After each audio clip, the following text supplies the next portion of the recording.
ప్రపంచంలోకెల్లా అత్యంత పొడవైన నది ఏది అని అడిగితే చాలా మంది టక్కున అమెజాన్ లేదంటే నైల్ నది పేరు చెప్తారు. మరి ప్రపంచంలోకెల్లా అతి పొట్టి నది పేరు చెప్పమంటే మాత్రం నీళ్లు నములుతారు. పొట్టి నదులు కూడా ఉంటాయా అనేదే కదా మీ ప్రశ్న. దీనికి సమాధానమే రో రివర్. అమెరికాలోని మోంటానాలో ఉన్న ఈ నది పొడవు 200 అడుగులు మాత్రమే. జైంట్ స్ప్రింగ్ మిస్సౌరీ నది మధ్య జస్ట్ 61 మీటర్ల దూరం వరకే దీని ప్రవాహం కొనసాగుతుంది. అందుకే ఇది 1989లో గిన్నిస్ బుక్ లోకి ఎక్కింది. అంతకుముందు ఈ రికార్డు అమెరికాలోని ఓరిగావ్ రాష్ట్రం లింకన్ సిటీలో ఉన్న టీ రివర్ పేరిట ఉండేది. దీని పొడవు 440 అడుగులు, అంటే 134 మీటర్లు అన్నమాట.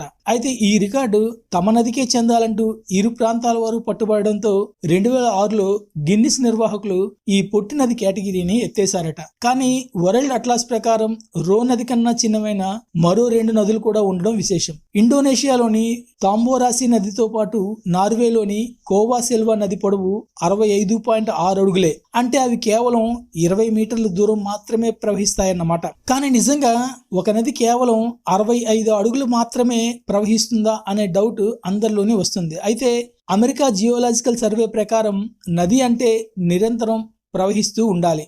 అది అలా ప్రవహిస్తూ సముద్రంలోనో మరో నదిలోనో కలవాలి. సాధారణంగా వాగులు వంకలు కలిసి సెలయేళ్లుగా ప్రవహిస్తాయి. సెలయేళ్లన్నీ కలిసి నదులుగా మారుతాయి. చివరకు నదులన్నీ ఎత్తైన ప్రదేశాల నుంచి దిగువకు ప్రవహిస్తూ సముద్రంలో కలుస్తూ ఉంటాయి.